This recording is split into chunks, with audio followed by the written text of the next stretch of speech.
खबरें जो आपको सीधे जोड़ती हैं हमसे, जिनका आपकी जिंदगी पर होता है सीधा असर। खबरों की वही तस्वीर, बिना बदले बिना डरे, जज्बा सच का लिए, सच दिखाते हैं। नेशन भारतवर्ष, आपके जरूरत की खबर।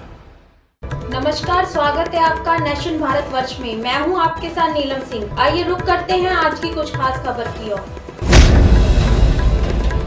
लोक जनशक्ति पार्टी रामविलास के राष्ट्रीय अध्यक्ष चिराग पासवान ने बड़ा खुलासा किया है।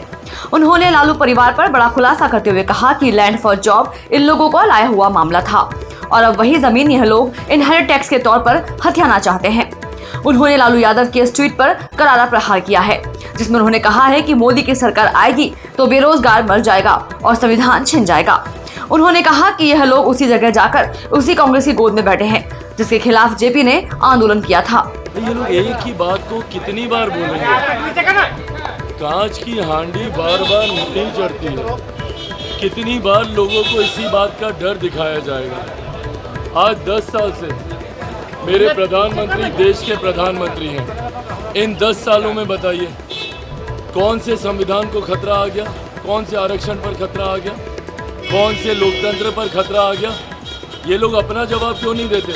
कांग्रेस की गोद में जो लोग बैठे हैं, क्या ये वो कांग्रेस नहीं है जिसने आपातकाल लगाने का काम किया था? राष्ट्रीय जनता दल के प्रवक्ता मृत्युंजय तिवारी ने अनंत सिंह को पैरोल मिलने पर बिहार सरकार पर जमकर हमला बोला। मृत्युंजय तिवारी ने कहा कि सरकार खुद पैरोल पर है और उसी की कीमत सरकार चुका रही है। उन्होंने कहा कि बाहुबली के सहारे सरकार चुनाव जीतने की कोशिश कर रही है, जो संभव नहीं है।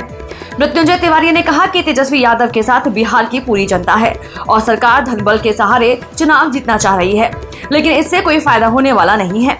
देखिए, किसी को सरकार पैरोल पर दे, लेकिन ये सरकार में बेचैनी बढ़ गई है। अब चारों ओर बिहार की जनता तैयार है। अब सरकार बाहुबल धन बल का प्रयोग कर रही है और बाहुबल धन बल के भरोसे चाह रही है किसी तरह से कुछ सीट जीतना। ये संभव नहीं है, ये जन बल। इस बात जदयू के प्रदेश अध्यक्ष उमेश कुशवाहा ने तेजस्वी यादव के बयान पर पलटवार किया है। दरअसल उमेश कुशवाहा ने तेजस्वी के उसी बयान पर पलटवार किया जिसमें उन्होंने कहा था कि प्रधानमंत्री तीरबाज हैं, सिर्फ और सिर्फ झूठ बोलते हैं। उमेश कुशवाहा ने कहा कि प्रधानमंत्री और नीतीश कुमार की करिश्माई जोड़ी लगातार काम कर रही है। इन लोगों के पास बोलने को कुछ नहीं है। उन्होंने कहा कि हम लोग काम करते हैं और कानून अपना काम करती है। उन्होंने कहा कि पिछली बार जो एक सीट रह गई थी उसे भी इस बार हम लोग ले लेंगे और उनका सुपड़ा साफ हो जाएगा। जनता जो है, जो एनडीए की सरकार है माननीय प्रधानमंत्री नरेंद्र मोदी जी को, और बिहार में जो डबल इंजन की सरकार है माननीय मुख्यमंत्री नीतीश कुमार जी के नेतृत्व वाली सरकार, पूरा विश्वास करती है, भरोसा करती है। दोनों नेता जो हैं, जनता के लिए प्रतिबद्धता है इनके पास। एक एक दिन लगे हुए रहते, एक एक दिन काम में तरक्की के लिए लगे रहते। बिहार की तरक्की कैसे हो, देश की तरक्की कैसे हो। लोग तो सिर्फ अपने परिवार की तरक्की चाहते हैं। दरअसल साउथ ईस्टर्न कोल फील्ड्स लिमिटेड ने ग्रामीणों की पुश्तैनी जमीन का कोयला खदान संचालित करने के लिए अधिग्रहण तो किया, लेकिन वायदे के मुताबिक उन्हें नौकरी और मुआवजा नहीं दिया गया। गांव वालों ने अधिकारियों के काफी चक्कर लगाए, लेकिन उनकी समस्याओं पर किसी ने ध्यान नहीं दिया।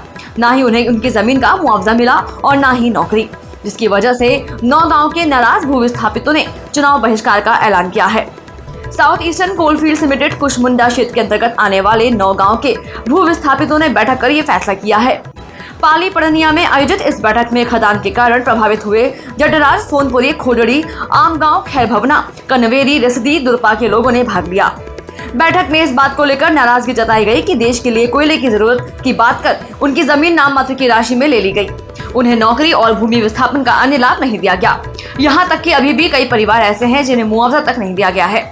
वे लंबे समय से न्याय की मांग कर रहे हैं, लेकिन उनकी और ना तो SECL प्रबंधन का ध्यान है और ना ही जिला प्रशासन का। इतना ही नहीं, जनता के वोट मांगने वाले नेता भी भू विस्थापितों की समस्या को लेकर आंख बंद किए हुए हैं। गांव वालों ने नेताओं पर यह भी आरोप लगाया कि हमारे गांव में ना क्षेत्र के विधायक आते हैं और ना ही क्षेत्र के विधायक आते हैं और ना ही सांसद, और आज जब चुनाव का समय आया तो घर घर पहुंच रहे हैं और हम सब गांव वाले उन्हें वोट देंगे फिर गायब हो जाएंगे। इंडिया गठबंधन समर्थित आरा लोकसभा से भाकपा माले प्रत्याशी कॉमरेड सुदामा प्रसाद के नामांकन जुलूस आगामी 10 मई 2024 दिन 11 बजे रमना मैदान स्टेडियम में आयोजित। नामांकन सभा में शामिल होने के लिए डीटी रोड, चित्रडोली रोड सहित शहर के कई इलाकों में घर घर दुकान दुकान जाकर लोगों से केंद्र के मोदी सरकार के खिलाफ, जन विरोधी सांसद के खिलाफ, रोजगार और विकास के लिए, संविधान लोकतंत्र बचाने के लिए, व्यवसाय आयोग का गठन करने के लिए नामांकन में शामिल होने का आमंत्रण दिया गया। इस दौरान लोगों से अपील की गई कि हजारों की संख्या में इन इलाकों से भाकपा माले प्रत्याशी सुदामा प्रसाद को झंडे पर 3 तारा पर बटन दबाकर जीतने के लिए 10 मई को 11 बजे दिन में रमना मैदान स्टेडियम में चलने का काम करें। हम लोग इंडिया गठबंधन आरा लोकसभा, इंडिया गठबंधन समर्थित 32 आरा लोकसभा निर्वाचन क्षेत्र के भाकपा माले प्रत्याशी कॉमरेड सुदामा प्रसाद को झंडा पर 3 तारा पर बटन दबाकर जिताने के लिए और 10 मई को जो नामांकन है रमना मैदान स्टेडियम में हम लोग घर घर जाकर गोला मोहल्ला, महादेवा, बगवा गली, मगैया टोली, चित्रटोली रोड, डीटी रोड में हम लोगों ने आमंत्रण दिया लोगों को कि आप लोग आइए, संविधान लोकतंत्र की रक्षा के लिए, विकास रोजगार के लिए। और ऐसे जो मध्य प्रदेश के रीवा जिले के गोविंदगढ़ इलाके में सनसनी फैल गई है। यहाँ 1 या 2 नहीं बल्कि एक साथ 3 हत्या की वारदात को अंजाम दिया गया है। घटना जिला मुख्यालय के ही गोविंदगढ़ कस्बे की बताई जा रही है, जहाँ एक परिवार के ही देवर ने अपनी सगी भाभी और 2 मासूम भतीजों की नृशंस हत्या कर दी है। घटना की खबर फैलते ही इलाके में हड़कंप मच गया, तो वही मौके पर पहुंची पुलिस ने शवों को बरामद किया है। आगे की कार्रवाई की जा रही है। बताया जा रहा है कि आरोपी ने भाभी और भतीजों की हत्या करने के बाद भतीजों के शव को बोरे में बंदकर तालाब में फेंक दिया, जबकि भाभी की लाश घर में ही पड़ी मिली है। हालांकि आरोपी के इस जघन्य वारदात को क्यों और किस इरादे से अंजाम दिया है यह अब तक साफ नहीं हो सका है, लेकिन घटना की खबर से पूरे गोविंदगढ़ कस्बे में हड़कंप मच गया है। घटना से जुड़ी इस वक्त जो जानकारी निकलकर सामने आ रही है उसके मुताबिक गोविंदगढ़ कस्बे में रहने वाले एक मुस्लिम परिवार के शाहबाज खान नामक शख्स के द्वारा घर में अकेली भाभी और 2 भतीजों की नृशंस हत्या कर दी गई है। बताया जा रहा है कि आरोपी ने धारदार हथियार से तीनों की बड़ी ही बेरहमी से हत्या की, फिर बच्चियों के शव को तालाब में फेंक दिया, जबकि भाभी की लाश घर में ही पड़ी मिली। बताया जा रहा है कि आरोपी के परिवार में माता पिता सहित 2 बड़े भाई और उनकी पत्नियां हैं। जब इस घटना को आरोपी ने अंजाम दिया उस वक्त घर पर सिर्फ उसकी बड़ी भाभी और 2 भतीजी थी, जबकि परिवार के अन्य सदस्य बाहर थे। इसका शहबाज नाम है, वो घर पे अकेले था अपनी, और उसकी भाभी थी हसीना। इनका कुछ आपस में विवाद हुआ और उस विवाद को लेकर के उसने जो है स्टील की राड से उसके सर पे वार किया, जिससे वो गिर गई और चाकू से गर्दन में चोट पहुंचाई, जिससे खत्म हो गई। और डर के मारे, क्योंकि वो बच्ची जो उनके 2 बच्चे थे, तो बड़ी बच्ची रोने लगी तो उसको भी उसने मार दिया, और एक छोटी और बच्ची थी उसे भी मार दिया। दोनों को मार करके और बोरे में रख करके उसने गोविंदगढ़ तालाब में उसको फेंक दिया। आगामी 10 मई को बाबा केदारनाथ के कपाट खोले जाएंगे। इसके लिए विधि विधान से पूजा अर्चना के साथ बाबा केदार की पंचमुखी चल विग्रह उत्सव डोली निज धाम में रवाना हो गई है। सोमवार को विशेष पूजा अर्चना के साथ बाबा केदार की पंचमुखी चल विग्रह उत्सव डोली निज धाम में रवाना की गई। इस दौरान सैकड़ों की तादाद में श्रद्धालु मौजूद रहे और बाबा केदार के जयकारों से माहौल गुंजायमान हो गया। इसके लिए ओंकारेश्वर मंदिर को 8 क्विंटल फूलों से सजाया गया है। ओंकारेश्वर मंदिर में केदारपुरी के रक्षक बाबा भैरवनाथ की पूजा के साथ केदारनाथ के कपाट खुलने की प्रक्रिया शुरू हो गई है।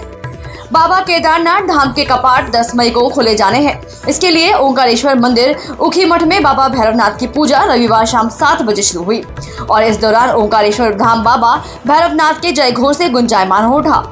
सोमवार को डोली यात्रा रवाना होने के बाद अब डोली यात्रा का पहला पड़ाव विश्वनाथ मंदिर गुप्तकाशी है।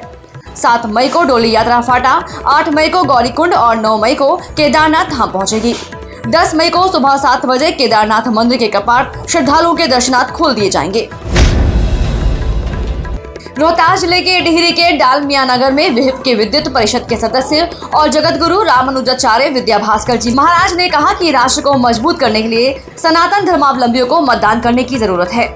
इसी की बदौलत पूरी दुनिया के सामने भारत मजबूती के साथ काम कर रहा है, केवल थ्योरी से काम चलने वाला नहीं है, प्रैक्टिकल करना जरूरी है। उन्होंने कहा कि हम सभी राघववंशी हैं और देश के लिए विचारपूर्ण ढंग से मतदान करने की जरूरत है, जिससे सारा बल मिलता है। मजबूत सरकार के कारण आज भारत को किसी की सफाई की जरूरत नहीं और कहीं गिड़गिड़ाना नहीं पड़ता। उन्होंने कहा कि इसी मतदान के कारण कश्मीर से धारा 370 हटा और पाकिस्तान की धरती पर सर्जिकल स्ट्राइक हुआ। आज पूरी दुनिया के सामने भारत मजबूती के साथ खड़ा है और इसी कारण हमारे देश से युद्ध में उलझे रूस और यूक्रेन मध्यस्थता कराना चाहते हैं। भगवान राम से संगठन का निर्माण सीखने की जरूरत है। उन्होंने अयोध्या से कोई सैनिक नहीं बुलाया, इसके बावजूद उनके पास रिक्ष, वानर और राक्षसों का रेजिमेंट खड़ा था। उन्होंने कहा कि पूर्व में भारत आतंकवाद की समस्या से ग्रसित था तो देश का पीएम पूरी दुनिया में रोता था। आज पूरी दुनिया में भारत का डंका बजा हुआ है। संत समाज एक निर्णय करके बैठ चुका है कि ज्ञानम भारः क्रियाम विना। ज्ञान आपका तब तक भार बना रहेगा जब तक आप क्रिया रूप में उसे कार्यान्वित नहीं करेंगे। इसलिए केवल थ्योरी से काम चलने वाला नहीं है, प्रैक्टिकल करना जरूरी होगा। भारत की जनता जब प्रैक्टिकल पर उतर आएगी तब उसका काम बन पाएगा। और प्रैक्टिकल क्या है? प्रैक्टिकल यही है कि ईवीएम मशीन में जाकर के बटन दबाना है, आप अपने मताधिकार का प्रयोग करना है। केवल भाषणबाजी से काम चलने वाला नहीं है।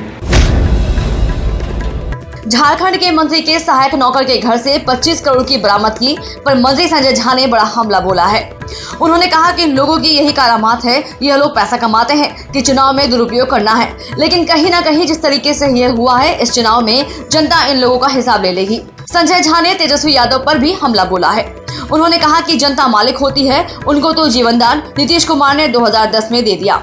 तेजस्वी यादव को याद होना चाहिए, नीतीश कुमार ने निश्चित तौर पर यहाँ की पूरी सभ्यता को चेंज किया है, लोगों की जिंदगी में बदलाव लाया है, यह तो जनता तय करेगी। अभी हम लोगों ने भी देखा है टीवी में जो चल रहा है, अब देखिए किस लेवल पे लोग पैसा कमा करके और क्या करते रहे हैं। अब तो इससे पहले भी झारखंड में आया था, जो विजुअल आया था, कितना बड़ा कैश पकड़ा गया। और आज भी ये, इसका मतलब जो विपक्ष के लोग हैं किस स्केल पे पैसा का कमाना और उसको चुनाव में दुरुपयोग करना तो सामने में दिखाई कर रहा है। लेकिन देश की जनता के नज़र में सब है और सारा हिसाब इस चुनाव में देश की जनता ले लेगी। झारखंड में मंत्री आलमगीर आलम के सहायक के नौकर के घर से ईडी की छापेमारी में 25 करोड़ रुपए से अधिक बरामदगी होने पर उप मुख्यमंत्री सम्राट चौधरी ने शिबू सोरेन के साथ ही लालू प्रसाद यादव पर भी जमकर बरसे। उन्होंने कहा है कि यह लोग भ्रष्टाचारी लोग हैं। सम्राट चौधरी ने कहा कि लालू प्रसाद यादव का परिवार हो चाहे शिबू सोरेन का परिवार हो, यह लोग भ्रष्ट लोग हैं और जब कार्रवाई होगी तो दर्द होगा ही। ये लोग गलत तरीके से धन अर्जित करते हैं ताकि चुनाव के समय इसका दुरुपयोग कर सकें। उन्होंने कहा कि गलत कार्य करने वाले बख्शे नहीं जाएंगे। देखिए, ये सब लुटेरे हैं। ये लालू प्रसाद जी का परिवार हो, शिबू सोरेन जी का परिवार हो, देश को लूटने वाले हैं और लूटने वाले को जब सरकार कार्रवाई करती है तो दर्द तो होगा ही ना। बिजनौर थाना क्षेत्र में भीषण सड़क हादसा। सड़क किनारे खड़े ट्रक में पीछे से घुसा दूसरा ट्रक, पीछे ट्रक में सवार 3 लोगों की हुई मौत। सूचना पर मौके पर पहुंची पुलिस, तीनों मृतकों के शवों को बाहर निकालकर भेजा गया पीएम के लिए। कुछ लोग हुए घायल, घायलों को अस्पताल पुलिस ने भेजा। मौके पर पुलिस के साथ स्थानीय लोगों की भीड़ जमा। थाना बिजनौर क्षेत्र के अलीनगर खुर्द इलाके में हुआ सड़क हादसा। भारतीय जनता पार्टी के प्रवक्ता प्रभाकर मिश्रा का बयान, का तीसरे चरण का चुनाव प्रचार यशस्वी प्रधानमंत्री और एनडीए के पक्ष में। तीसरे चरण का चुनाव प्रचार खास महत्व रखता है क्योंकि इस चरण के चुनाव प्रचार में विपक्षी दलों का पर्दाफाश हो चुका है। पर्दाफाश हो चुका है कि बिहार का विकास एनडीए की सरकार ने ही किया है। बिहार की खोई गरिमा को एनडीए की सरकार ने ही वापस दिलाई। माननीय मुख्यमंत्री नीतीश कुमार के बेहतर कार्यों और नौकरी देने का श्रेय लेने वाले आदरणीय लालू प्रसाद जी को होनहार पुत्र का भी पर्दाफाश हो चुका है। चुनाव के ठीक पहले ईडी की बड़ी कार्रवाई कांग्रेस नेताओं के करीबियों के ठिकाने पर की गई है। झारखंड कांग्रेस के कद्दावर नेता और मंत्री आलमगीर आलम के पीए और उनके नौकर के घर से नोटों का जखीरा बरामद हुआ है। अब तक 25 करोड़ से ज्यादा कैश जब्त हो चुके हैं। माना जा रहा है कि यह पैसे चुनाव में खर्च करने के लिए रखे गए थे। राजधानी में ईडी की ये सबसे बड़ी कार्रवाई बताई जा रही है। जानकारी के मुताबिक मंत्री आलमगीर आलम के पीए संजीव लाल और उनके नौकर जांजगीर आलम के ठिकानों पर ईडी ने छापेमारी की है। जहां से भारी मात्रा में पैसे बरामद किए गए हैं। अभी तक की सूचना के मुताबिक छापेमारी में आलमगीर आलम के पीए संजीव लाल के नौकर जहांगीर आलम के ठिकाने से 25 करोड़ रुपए कैश मिले हैं। जहांगीर आलम ने ईडी को बताया है कि यह पैसे मंत्री के पीए संजीव लाल के हैं। मामले में ईडी की कार्यवाही अभी भी जारी है। आपको बता दें कि ईडी ने सोमवार की तड़के रांची में कई जगह पर छापेमारी की है। ईडी ने रांची के सेल सिटी सहित कई जगह पर छापेमारी की है। बताया जा रहा है कि निलंबित चीफ इंजीनियर वीरेंद्र राम से जुड़े मामले में यह कार्रवाई की गई है। फिलहाल ईडी की छापेमारी जारी है। संजीव लाल के आवास में छापेमारी जारी है। हालांकि वहां पर क्या मिला है इसकी जानकारी अब तक सामने नहीं आ पाई है। इस छापेमारी की कार्यवाही में ईडी के 16 अफसर शामिल हैं। अभी रांची के सेल सिटी और बुढ़िया रोड में ईडी की रेड चल रही है। वहीं रांची के सेल सिटी में पथ निर्माण विभाग के इंजीनियर विकास कुमार के आवास पर भी छापेमारी की कार्यवाही जारी है। यूपी के रायबरेली से दुखद खबर।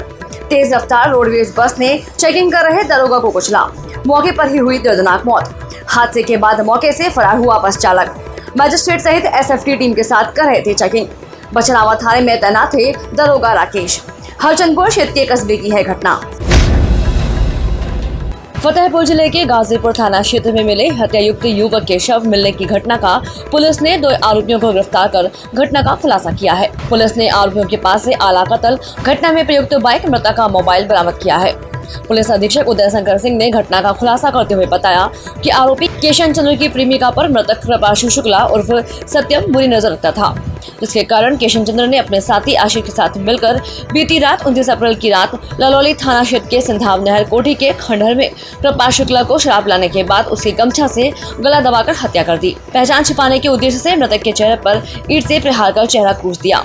बाद में आरोपी बाइक से लादकर मृतक के शव को गाजीपुर थाना क्षेत्र के चक गाजीपुर के पास सूखी नहर में फेंक दिया था। थाना अध्यक्ष विनोद मिश्रा और उसकी टीम ने आरोपी केशन चंद्र और उसके साथी आशीष निवासी सिंधाव को आज गिरफ्तार किया है। दिनांक 30 अप्रैल को थाना गाजीपुर क्षेत्रांतर्गत एक सूखी नहर में अज्ञात युवक का शव प्राप्त होने के परिणाम स्वरूप बाद में शिनाख्त हुई और तदोपरांत इसमें अभियोग पंजीकृत किया गया। पुलिस ने गहराई से छानबीन करते हुए इस घटना में वास्तविक रूप से सम्मिलित 2 अभियुक्तों को गिरफ्तार कर उनकी निशानदेही पर घटना में प्रयुक्त आला कत्ल बरामद किया। आज के लिए बस इतना ही। बने रहिए हमारे साथ, देखते रहिए नेशन भारतवर्ष। नमस्कार।